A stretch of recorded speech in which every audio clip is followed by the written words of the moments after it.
Good morning, good afternoon, good evening, ladies and gentlemen, boys and girls. You are now in Mr. Ray's classroom, and today we're going to start the first episode of our training on stock options. Now, if you're new to stock options, all this is going to sound foreign to you, but don't worry. I'm going to break it down in as simple terms as I can. So, what are stock options and why should you even care? Let's talk about it. What are stock options? Well, stock options is a option, that's hence the word option, is a contract that gives you the right, but not the obligation to buy or sell stock at a specific price by a specific date. Keywords there is, it is the right. You're not obligated to buy this particular contract or to execute on it by a specific date. You do have the option. There's three main pieces to stock option trading, and the first one is the stock price. Excuse me, the strike price, and that is the price that you're agreeing to take possession of the stock. Number two is the premium. That is the price that you're going to be paid for executing on the contract.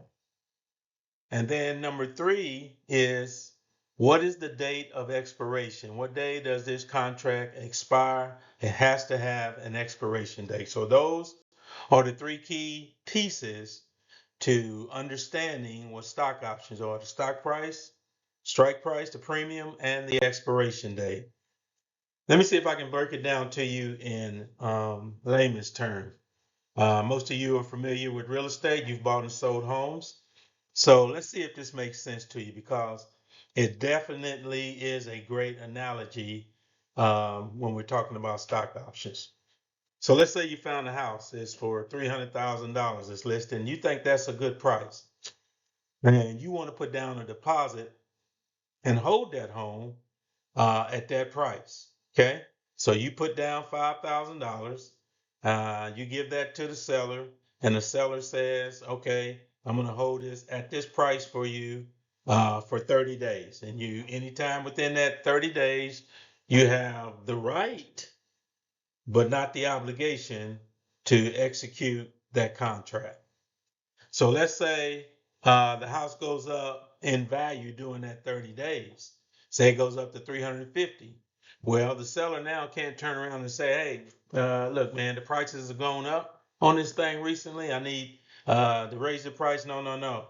You gave him $5,000 to hold that for you at the $300,000 price. So that's the price that he has to deal with.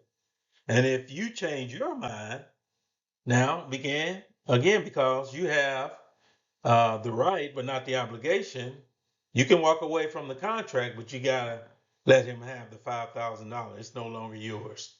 Okay, so let's take that analogy, and it's going to apply directly to stock options. And so when you're thinking about a option, this is what we call an option. The option price is the strike price. In the case of buying a home, it's the house price. The $5,000 is a deposit on the house side, but it's a premium on the option side.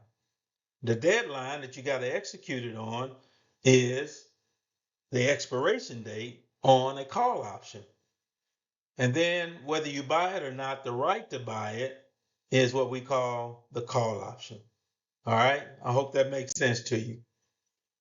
Now let's flip that over to a put option. You have two types of options. You have a call option. I just explained that. And then you have a put option. And that's what mostly we're going to be talking about. What if someone paid you $5,000 and promised you that they would buy their house for $300,000 if you decided to sell? Okay, they're going to pay you $5,000, and you're going to buy their house for $300,000 if they decided to sell.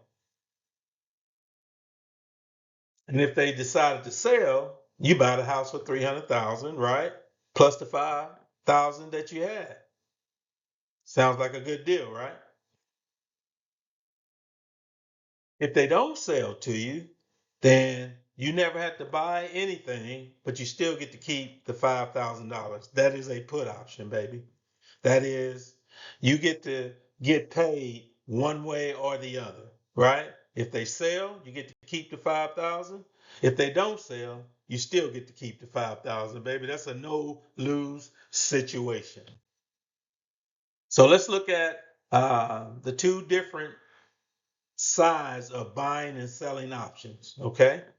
On the one hand, when you're buying options, you pay a premium. If you buy, hence you have to pay. If you're selling options, you are collecting the premium. All right. And when you're buying options, you want the price to go up. So you need the stock to move up for you to gain any advantage on that option. When you're selling options, you get the profit even if it stays flat. Okay. As long as it doesn't go below your strike price. When you're buying options, time works against you. And I'm going to show you this, not today, but in future presentations. But when you're selling option, time works in your favor, baby. Buying options, there's a high reward. You can make a lot of money, but the actual statistics show that most people that buy options, they expire worthless. But when you're selling options, it is a consistent form of getting premiums and income, and it's also lower risk. When you buy an option, it's like a stock. It's like a lottery ticket, right? You hope it wins, but 9 times out of 10, it probably ain't. When you sell an option, it's like you're the casino, baby. You have the edge. You're not the gambler. You're the one that's waging, then giving them the odds.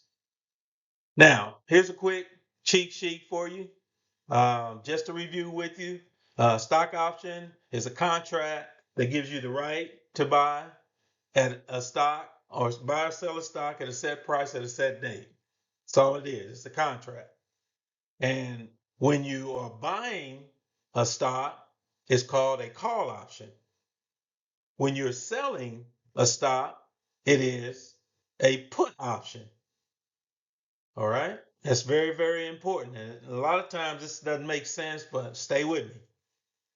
And then the strike price is the agreed upon price that you, the buyer and the seller, agree upon. The premium is the amount of money, like the example that we gave. The deposit is the premium. That's the amount that is paid for to secure the contract. And then there's always a date. There's a date of expiration on every contract. There are no contracts that go into perpetuity. Okay. And then lastly, we talk about what is the value of the option at the time that you own it. It's either in the money or it's out of the money. All right. Does it have value right now? So take a quick screenshot of this. And this is something that we're going to be referring to as we move forward. These are the basics. Make sure you understand the rules because from here, we're going to start giving you some really good examples. And so episode 2 coming up next week, baby. We're going to talk about the wheel strategy. And I'm going to talk to you about this is the strategy that I use. This is my bread and butter, baby. I use this all the time. And so I'm going to teach you how each cycle of the wheel works, why it's going to work in your favor, and who is this for and who it's not for. It's not for everybody, baby, but it might be for you. It's worked absolutely, positively excellent for me. And so I'm just here to share with you that you can have the same opportunity to do some of the same things that I'm doing. So hope you subscribe, hit the bell, share this with somebody you think who need it, and I'll see you at episode 2.